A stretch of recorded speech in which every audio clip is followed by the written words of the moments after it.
I'm your host, John Cavendish, and welcome to the Amazon Strategist Show, the show that goes all strategy and no hacks, no silver bullets, and no magic pills. Real practical strategy for Amazon sellers. So today we have the amazing Mina Elias with us. Mina is a 7-figure Amazon seller and PPC pro, founder of his own Amazon M&A nutrition brand, and expertise he built led him to build and found PPC University, where he is head instructor. He also founded the Trivium group, dedicated to helping brands scale profitably on Amazon through PPC. His goal is to change the way people think about PPC and empower them to take back control of them and dominate their Amazon ads. And as earlier, I was like, put their Amazon ads into submission, as he is an MMA fighter. So thanks for coming on, Mina. That's exactly what you want to do with ads, because if you don't, they're just going to take all your money. So you take all their money, you sleep them out. You might as well take all their money, or you take the ads money instead of them taking your money. Yeah, so cool. So I guess my question originally was, why Trivium Group? We were chatting about this a bit before, and I was like, oh, Trivium was a thrash metal band that I listened to a bit when I was trying to think, 16 years old. I saw them supporting Iron Maiden in the UK. Yeah. So why Trivium? What's it mean? So I was looking for a word that meant like something to do with three, like trident or trio, whatever. Because it's something that you like to do, something that can be the best in the world at, and something that adds the most value. And so that's kind of like the fundamentals of like Trivium is like, how can I find something that I can, love doing every day, be the best in the world at, and add value to people. And so I wanted kind of like something that has three. And so Trivium apparently means the intersection of three roads. Mm-hmm. And that's how the word came about. I love it. That's great. I think that's a great way to use the word Trivium. I think Trident would have been worse, because Trident is the UK nuclear missile system. And it's a chewing gum in the US, so I don't think that would be good for SEO. Yeah, exactly. So you come up with nuclear missiles and chewing gum when people search for your brand. Yeah, and then on page 55, you'll see Amazon advertising. Yeah. Same with us in seller candy. We can't come up with something unique as possible, because otherwise it's so difficult to rank, isn't it? It's crazy. Yeah, seller candy is very interesting, actually. I want to know seller candy. I don't know if you have time, but I would love to. We'll do a little bit at the end. I'll pitch us to you at the end. Perfect. But first, we'll talk all about you. So what came first, MMA or the supplements? Like, how did you get into MMA? MMA came up in 2013. So MMA came first. So I started doing MMA in 2013. I've always been into like martial arts and like fighting and stuff like that. Like, Jackie Chan movies, Jean-Claude Van Damme movies, you name it. And so then my friend hits me up one day. He's like, dude, he was in Texas. He's like, dude, I showed up to this like new MMA gym, and I did wrestling and jiu-jitsu and this, and it was so cool. And like, it's so amazing.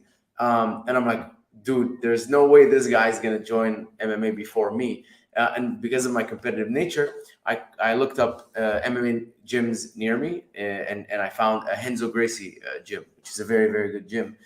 And so I went there and I said, like, I'd like to do a trial, whatever. And she's like, okay, sure. Like, let's go give you a trial. I went and I did a wrestling class, and then I came out and they're like, how did you like it? I said, I liked it very much. Said, do you want to sign up? I said, sure. They're like, okay, it's a year membership. That's the minimum. I said, okay, let's sign up for a year. I signed up for a year, and then I never unsigned up. I was hooked. And so I loved it was everything that I loved doing. It was like fighting. I don't know, like you feel like so much more, resistant, resilient. And then, I don't know, like what's the anti-fragile? That's the word. Is you start feeling anti-fragile, because as an adult, you you feel like you're walking a certain way. If you bump into something, like you're like, everything kind of is.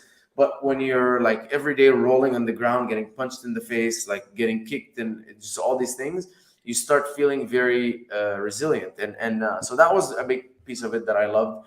Of course, the fitness aspect of it, but also, I think the thing that hooked me the most was the mindset, and is like the fighter's mindset is the same mindset I use in my business. And it's all of these concepts that are really, really good to live by in life. And, the never quit, full accountability, 1% better every day, just all of these things that, and anyone can say like 1% better every day, right? But there's very few people that physically have to practice 1%, and you have to show up to the gym. And when you show up to the gym as a fighter and they're sparring, it's a bad day, it's not like, oh, it was a bad day at the gym, and like, no, it's like you get punched 10 times more than usual in the face, because it was a bad day, because you weren't feeling as sharp, or you get choked 100 times. Like, I remember this happened last I think Wednesday. So last Wednesday I showed up to the gym, and that was an off day for me. Not an off day. Everyone has like their days where they like come in and they dominate everyone, and days they go in and they get crushed by everyone. That was a day where I came in and I just got choked and submitted, and people on me like for an hour and a half. And I was like, okay, today wasn't my day. And so I think all of that really helped. Like I got hooked. Yeah. I mean, that sounds amazing, and also super hardcore. I've never been in a fight. I feel like I should get into would love MMA. it. Yeah, you would love maybe. it. It's like it's an addiction. Like what I think. I mean, this is maybe weird to say, but if you punch someone in the face, it's a very good feeling. It's a very, very good feeling. And like very few things compared to the feeling of like when I'm sparring with someone and I just catch them like right in the face, and you like see their head go back. It's an incredible feeling. I don't know how to explain it. Wow. I mean, have you seen that interview with Joe Rogan and Mike Tyson when he's talking about the pleasure he gets from beating people? No, you should watch it. I can't really repeat what he said on the show, I think. But yeah, I mean, it's a super interesting interview about like the way he thinks about things and how he loves it so much, and how he's like afraid of how much he loves it. It's really interesting. Yeah. Oh, I remember. Did he cry and some stuff like that? Not on this one. No, not on this one. It was more about just how it turns him on and all this kind of interesting stuff. Anyway, let's remind me of that. But it sounds super cool. Yeah, I just joined a new gym yesterday that's got an octagon and a ring and stuff. So maybe I can get into some real basics. Yeah, so that's super cool. I guess to change topics slightly. I mean, not really. So from there, you're doing your MMA, you're taking a lot of supplements, then you get into supplements. So why a supplement brand? So I've been hooked on supplements from a very, very, very young age. So I think when I was 12 years old, I still remember going to the mall, and every time I would go to the mall with my parents, I'd ask them like, what store are you going to browse?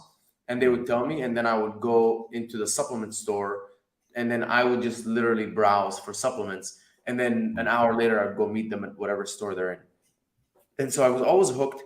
And I think it was something about like, biohacking, or finding that thing, that silver bullet, which unfortunately now we know it doesn't exist, but trying to find that thing that will, make you better, or improve you, performance and physically.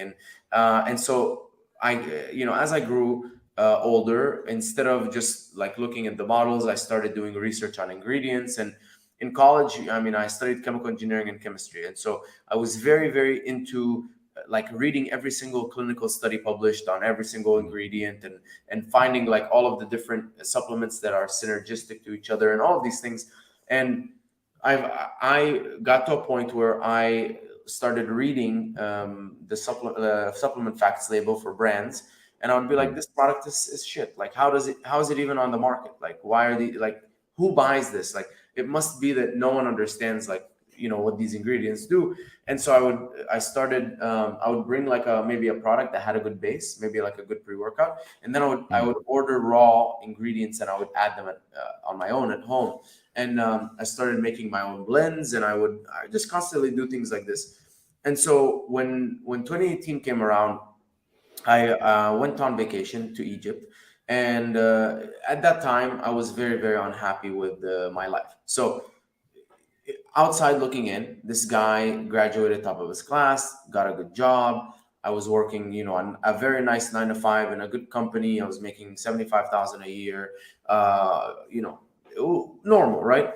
But if you look at it from the inside, I felt like I was always living paycheck to paycheck, and this isn't problem with the job. This is a problem with my spending habits and things like that, which all of this changed when you become an entrepreneur. But, living paycheck to paycheck, don't have control of my schedule, don't have control of where I work from.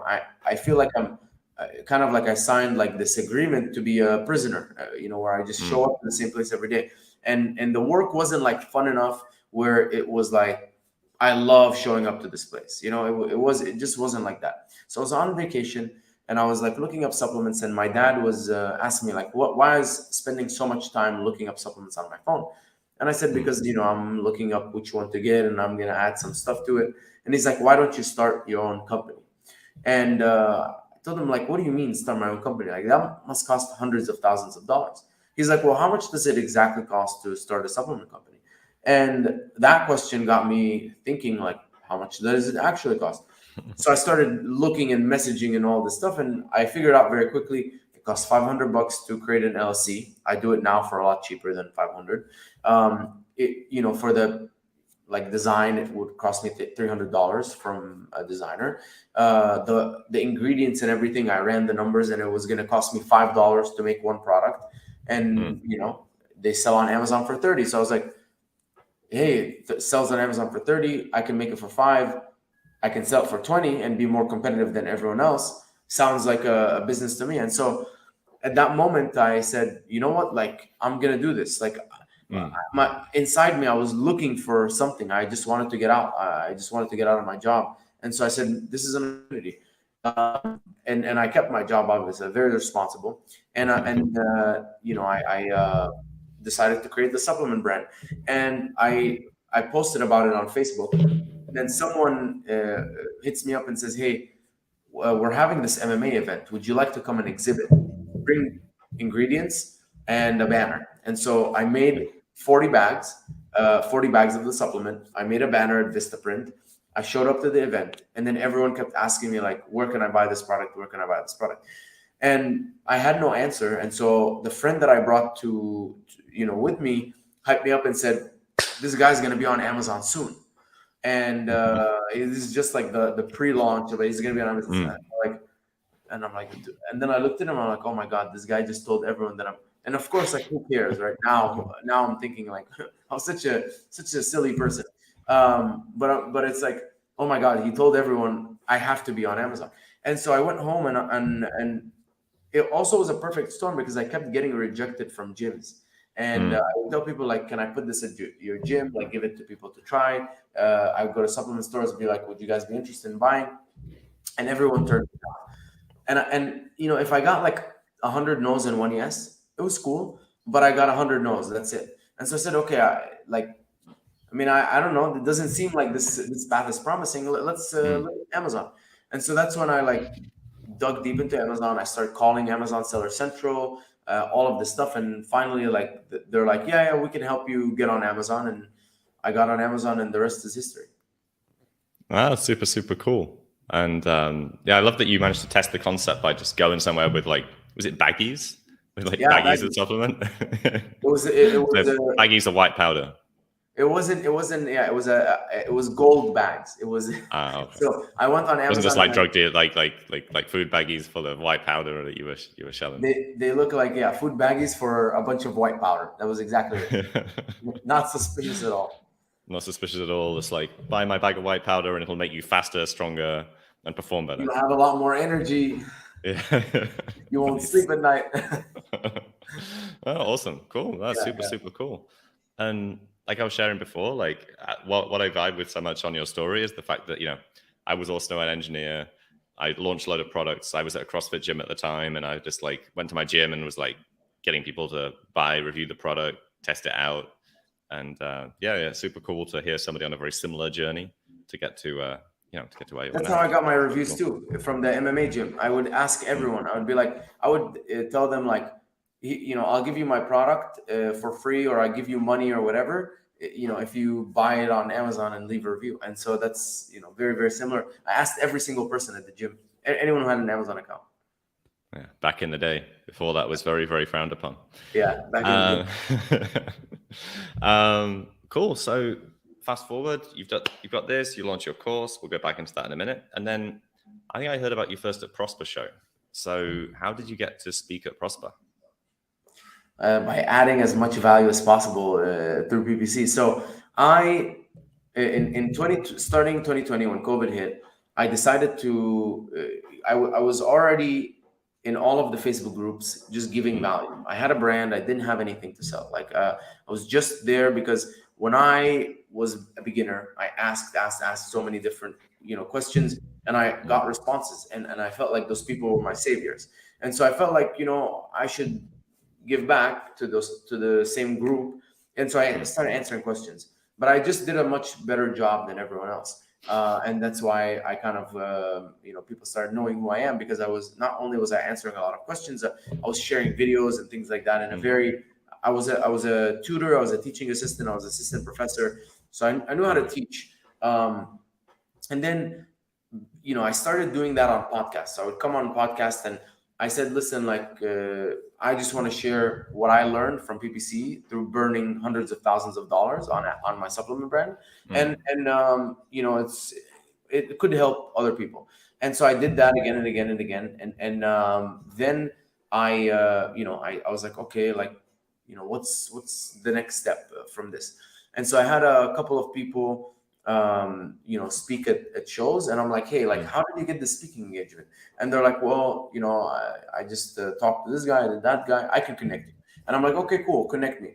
So they connected me. I asked, and I got my first speaking engagement. And so I did a bunch of those, and then I started, like helping a lot more, and I did like webinars, and I did workshops in person and all this stuff.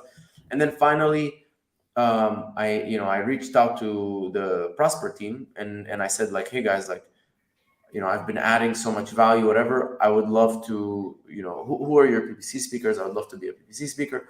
And so even though I didn't get my own thing, they said, like, we'll put you on a panel. We have like a PPC panel. We'll put you on a panel. So I was like very grateful for it, and they put me on a panel.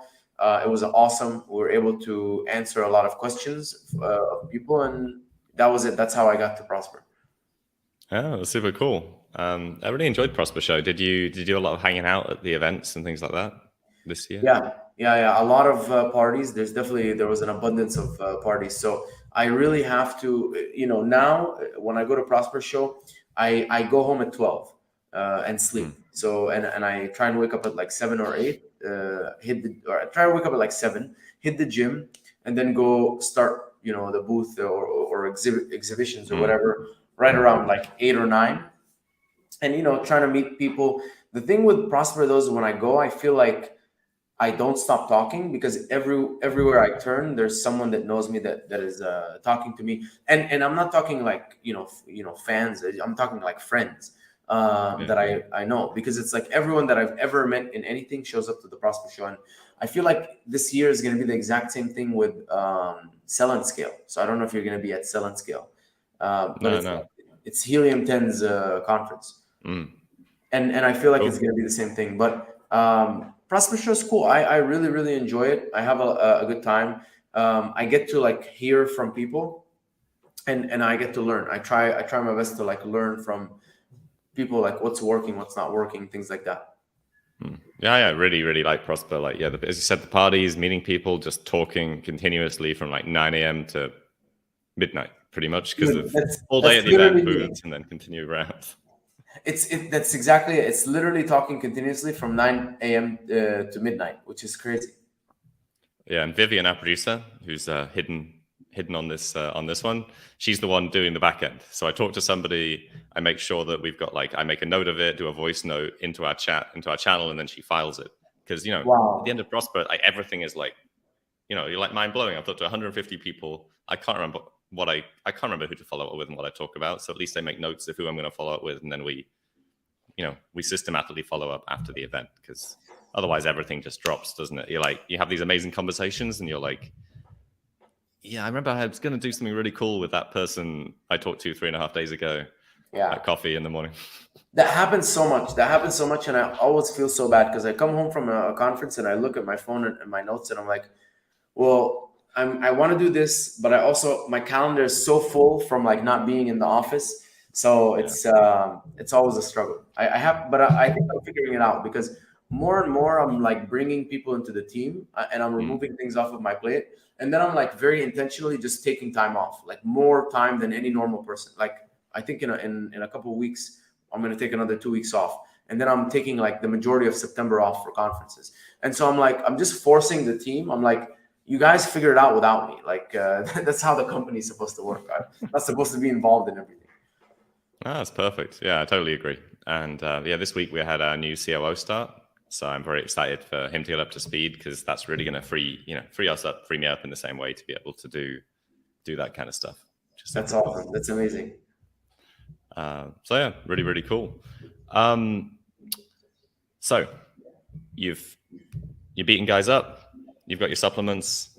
Sorry, for fun, and they're enjoying it, which makes it sound a bit more weird. But continuing, building a supplement brand. You've launched Trivium, so you're doing all this speaking, you're adding all the value, you do your courses, and then Trivium just comes out the back end, is it? Is that people just asking you to help them out with stuff?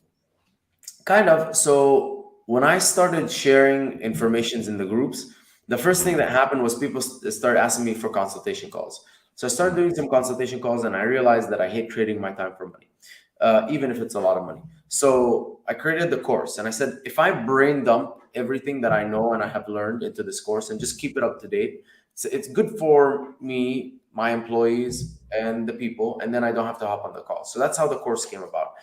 And then I was doing all of this stuff, and I started getting a name in the industry, and I got approached by this guy. He said, I'm working with an aggregator. They just raised $300-400 million. They're looking for a really good consultant for PPC, someone to train their team on how to do PPC. So like he interviewed me, and he said, okay, tell me what you do. Tell me how you do this. Tell me how you do that. I talked to him about everything, and he's like, okay, the guys like the interview. They want to interview you themselves. So I hop on the call. They're like, okay, give us a proposal on training our team. So I build out a proposal. I'm like, here you go. This is exactly, everything that's involved in SOPs and training and whatever, hiring, whatever, Excel sheets, all of the stuff that's required. So they were like, okay, cool. Can we test you on a brand to make sure that you actually know what you're talking about? I said, okay, I guess that's fair enough, right? I should be able to walk the walk. So they tested me on one brand, and 4 or 5 months later, they're like, we've been testing 6 other agencies and you beat them all out. So you can move forward with the proposal. I move forward with the proposal, I finish it, and we part ways. And at this point, I'm like, they were paying me like pretty good money. I wasn't spending that much time a month doing what I was doing. I was simply, I was managing my team very little, and the team knew what to do. And people constantly kept asking me to manage their own brands. So I had 2 friends that were constantly nagging, and I said, you know what, like, fine, like I'll take care of your brands. So I took them, each one of them, and then I realized like I was making more profits with this agency than I was with the supplement brand, while working significantly less, while actually impacting people in a bigger way. Because one of my friends, like after like I think months of this, her PPC person like ghosted her, and her life was a mess. And then she was like doing this, and then we just took her up, like it was like a straight shot. And she's like, oh my God, like what are you doing? Like I've never seen this before. I'm like, we just really know how to do PPC well on supplements, like in the most competitive niche possible. So any other brand like is pretty easy for us, and obviously this is not the case now that we have like a lot of clients. Some brands are very hard, but for us it was, we kind of like learned on the most competitive brand like market. And so when we were doing it for others, easy. And I realized I was doing something that I enjoyed more. I was helping more people. Like you can feel it. Like you can really feel it when someone started a brand with their money and all this stuff. And one of my clients, he started with me like 15 months ago, and he was doing zero, and we did like last month $420,000 in 15 months. And he sent me a message. He's like I think he sent me a message like a month and a half ago. He's like, hey man, I just quit my 9 to 5 and I want to let you know that it's all thanks to you. I said, you just quit your 9 to 5? Like this guy was doing like $200,000 like 6 months ago. And I was like, wow, like, you're way more patient than I am. I was doing maybe like $25,000 a month when I was like, okay, I'm done with my full-time job. So it was a combination of those things, and I was like, this is an amazing fit. I still have my supplement brand. I still run it. It's very, it brings nice cash flow. It's that passive income that we were all told exists. It does exist, I guess, if you spend like years building a brand and putting a lot of energy into it, and then it's like now it's like self-sustaining, and I have like 2 or 3 people from my company working on it. So it is, I guess, passive because it's other people's time. But that's kind of how the Trivium was born. Ah, super cool. And yeah, I understand what you're saying about the 25K, because I mean, I've done supplements before, and the cool thing about supplements is lead times, isn't it? You're pretty lean, but anyone who's got a non-supplement business who grows that fast to 400K, I mean, he's potentially deep in the hole. Very deep in the hole, because he's been borrowing to get to that level very, very quickly. Whereas on supplements, you can almost, once you get to a certain level, kind of bankroll your growth, can't you? As long as you've got a good relationship with your supplier. Yeah, and that's what I loved about the supplement niche. Like, not having to dig yourself a giant hole. Yeah, my lead times are so fast, and like I get the money and I immediately like send a portion of it, and it's just because the lead times are so fast, and he gives me terms and everything like that. So I never got into it, but because of that, but I realized like everyone said supplements are so competitive, but I'm like, there's a lot of like positives to supplements. Everyone wants to try new supplements. Like no matter how many zincs I've had, if a new zinc comes out that looks nice, I'm gonna say like, let me try this zinc. Maybe it's gonna be more effective, So just start selling zinc bars you can chew on. Exactly, yeah. You can do zinc gummies. No one's come up with zinc gummies yet, I don't think so. It's such a fun space. Yeah, no, I agree. That's pretty cool. Yeah, I think there's definitely opportunity in the supplement space as well with cool packaging. Like I feel like not many people have really, really cool packaging. No. So like when someone comes out with like Grenade, who did grenade shaped packaging, or like someone had like a fist shaped packaging, like that stuff's like, super, super interesting and unique. I like that. Yeah.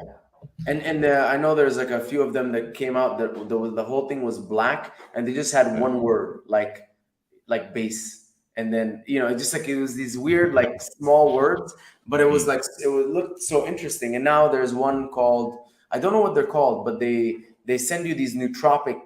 They send you like 6 packs of nootropics, and you get to try like and see which one works the best for you, and then they put you on a subscription. So you can get so creative with supplements. Yeah, it's great. I love it. So marketing wise, we found your TikTok, and we also found, I think, your girlfriend's TikTok for you dancing. Oh yeah, my assistant sent me, which is great. I love it. So do you get value out of TikTok marketing? Do you get like is that like a marketing channel, or is it just a fun thing? Like, what do you feel about TikTok? I have not gotten any tangible value from my reels. My Instagram reels are like actually what's a lot bigger than my TikTok. But I feel like it's in some level, if I wanted to work with someone, I would go and look up that person on their socials. And the better I connect with that person, and the better I feel like this person can give me value, I think I'm more likely. So if I were to choose, this one Facebook ads agency versus the other, and I looked at the Facebook ads agency, and company or founder wise, right? If one of them had this social presence of like adding value,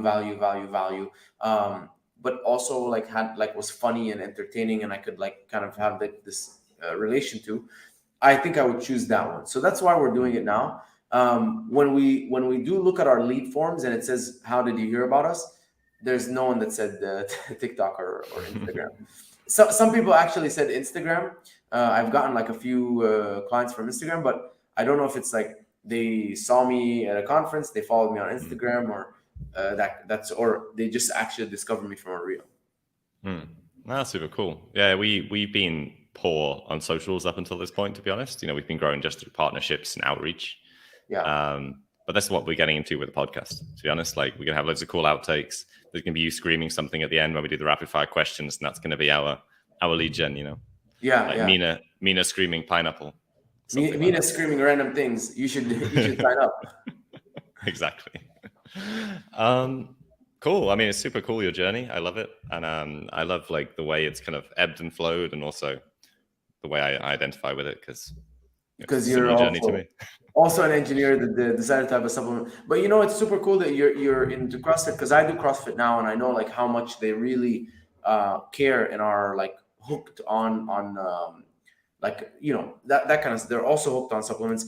The thing that kills me with MMA is that I created MMA nutrition for MMA fighters, and then realized that all MMA people are broke and they can't afford supplements. And now that I look at my demographics, now that I have like all these demographics, my base is 76% women that are over 45 years old. So I'm like, dude, I've been marketing to the wrong demographic completely. And so that was a huge, like, interesting thing I learned once brand analytics and all of that stuff like started rolling out. And I realized that I was marketing to one person, and someone completely different was buying my products. Yeah, that's super interesting, isn't it? They say that, I mean, I've heard that before, that women buy the biggest consumer of, buyer of supplements is women who buy them for the household, because they do the shopping. So that's really interesting that MMA angled supplements are still bought majoritively by women over 45, even though that they're angled towards sport. Like originally my brand was really angled towards sport. And then, then we changed our branding because we realized that, it's not our target demographic. Yeah, so I think the thing that helped me was my brand used to be called Hydrolyte. So the company was called MMA Nutrition, but the product was called Hydrolyte. And since the entire brand was that product, but different variations of it, I think that's what people are like, oh, Hydrolyte, hydration, electrolytes, like makes sense. Now it's hard work. And so, but I mean, it's still holding up, but it's like still the women. But I think before it was because the name was like that. But I do have like pretty dark packaging, like very manly, I guess, packaging. But I think on Amazon, like that's the beauty, right? Is people go in, they look at your product and they compare it to other people, and if they feel like it, solves their problem, then they just go for it, even if it doesn't like resonate 100%. Oh yeah, I mean, my first packaging was so ugly. I look back at my supplement journey, and it's like, if I'd had really good design when I first launched, I'd be so much more successful than I am right now. It was so ugly, and it still did well, Every day I think about that. Every day I think about the days where I used to have the ugliest 3D render. It was a bag with a sticker on it. Now they're nice containers, and they're not even that nice. Like, I mean, they could be nicer. And here's like one thing that I also realized that's crazy is for the first time today, I did it because I've been kind of a little bit checked out of that supplement brand. But for the first time today, because I was recording an SOP, I went in and I was like typing up like my product name or whatever. And then I realized that everyone has revamped their packaging. And that's when I realized, I'm like, every 6 months, even if you start like with a really good packaging, everyone around you like really ups their packaging. And so if you're not like always like consistently improving your like branding, like Ultima was an electrolyte that for the longest time they had like very consistent packaging, and I looked at it now and they completely revamped, and I'm like, wow, very interesting that like a company like that old would revamp. And I mean, it makes sense. Yeah, and I think especially with in the supplement space, as you know, they've really clamped down on actually compliance and things recently, like even more than they used to before. You can't make health claims, but now it's like, are you registered? Do you have the right compliant terms on your packaging? They scan everything. So I feel like people use that as an excuse to redo their packaging at the same time as removing like improves gut health or whatever else stuff that is unprovable that was on their packaging before. Totally. And I think the demographic changes, and people, they used to buy like, shiny, very shiny, busy, and now they want like minimalist matte finishes, and they used to like no colors, and now they like a lot of fruity colors. And so it's always changing. Yeah, everything is now pastel, matte, basic. Yeah, exactly. That's literally what it's like. Yeah, I love it. Okay, cool. So we are going to move on to the second to last part of our podcast with our game show style giveaway. So Mina has put forward a $1,000, hope not cash, Amazon PPC course for free. Also exchangeable for an hour with Mina. I just made that up. No, $1,000 Amazon PPC course for free. Also on the wheel still from previously, we have $400 free reimbursements from Seller Candy.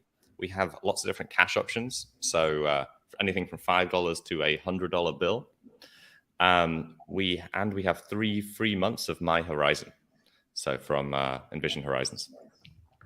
So if you want to enter this, all you have to do is head to the URL below this, below wherever you're watching this podcast, or in the description if you're on Spotify, and you can enter. If you're entering in the past or the future, you will then be re-entered for every one of these weekly competitions, and we'll see who wins today. Might be Mina's prize, or it could be My Horizon, or it could be cash. So we'll see who wins. So Vivian, if you'd like to take it away and throw it up on the screen. We need to add some music in post. We'll get some music for something like game showy style, like generic music. Like countdown music. I think that's probably copyright. So am I gonna win this? You can if you want to, but no, the watcher is going to win this. If you win $1,000 from yourself, then you can also win that if you want. Take the money, pay yourself. Go Just out. take more money from one pocket, put it in the other pocket. Yeah, and then it's in LA, so yeah, it immediately disappears. All right, so you just need to say spin that wheel, Mina, and then we spin the wheel. Okay, spin the wheel. Nice. What's it gonna be? $100 cash from my pocket. Okay, wow, cool. Amazing. Cool. So thanks for taking part, Mina, and thank you for putting that forward. We're going to keep you on the wheel, and then we'll reach out to you in a few weeks once someone wins your prize and introduce them to you. And if you win the $100 cash, you're welcome because I chose to spin the wheel today. Yeah, my $100 cash. Well, yeah. Seller Candy's $100 cash. It was my instructions to Viv and said, please click now. Yeah, exactly. But no, thanks, Mina, and that's really, really cool. Okay, so we have one final section, and it is the rapid fire questions. The rules of the rapid fire questions is you're only allowed to say a one-word answer, and you have to answer within 1 second. So no thinking time. That's why they're rapid fire. Okay, let's do this. I promise they're not too difficult. We're not trying to catch you out too much, and let's get going. Okay, we should actually get some like TikTok music in the background to make it seem more suspenseful. Okay, let's do that. Okay. What's your favorite Amazon niche? Supplements. If you could go with no pictures or no reviews, which would you pick? No reviews. Name a country that starts with the letter T. Tijuana. No, that's not a country. Tanzania. Which Amazon marketplace is the next big opportunity? The United Arab Emirates. Which pineapple on pizza? Yes or no? Oh, no. Name something appealing about working from home. Working from home. Being in your pajamas and working. No, I don't want to know what you're wearing under that t-shirt. Google or Facebook ads? Google ads. Name something you'd hate to find swimming around in your bathtub. A snake. Snake. Okay, you have passed the test. Oh, wow. Thank you so much, Mina, for coming on the show. And I know people are going to want to reach out, talk to you, follow you, see your content, because you release so much cool stuff. Like, how can people best connect with you? So to connect with me, basically, if you're interested in anything on the PPC side, go to the website triviumco.com, triumco.com. There's an audit function. I mean, I'll take a look at your stuff and tell you what to do. If you want to ask me like questions directly, my Instagram is @the Mina Elias. And then Facebook is Mina Elias, and LinkedIn is Mina Elias also. And I'm pretty accessible. So if you send me a message, don't send me a 6-paragraph message. Just say, hey, how's it going? I have a quick question about this thing. Get the conversation rolling. Ask me, a couple questions. I'll answer them. But yeah, very accessible. Happy to help. And definitely check out my YouTube channel. It's also Mina Elias. A ton of value there. And I'm really going to add a lot more. And I'm constantly coming up with new ways and new ideas to help people learn PPC. I always say I give everything, I give all of my knowledge away, and I sell the execution. That's it. I sell the implementation, execution. But you can literally do what I do if you just listen to everything that I say. Cool. And that's the most difficult part, actually implementing. Yeah. It's always the execution that gets you. Yeah, I totally agree. So thanks so much, Mina. Thanks for coming. And thanks as well to Seller Candy, our sponsor, and obviously my business. But Seller Candy is our main sponsor. We're the intersection between experts and assistants. So if you're looking for expert outcome-driven assistance for your Amazon business, to do all the stuff in the back end that you hate doing, please reach out to sellercandy.com. And thank you so much for being here. So see you all at next episode, which will be within the next few days. Thanks, everyone.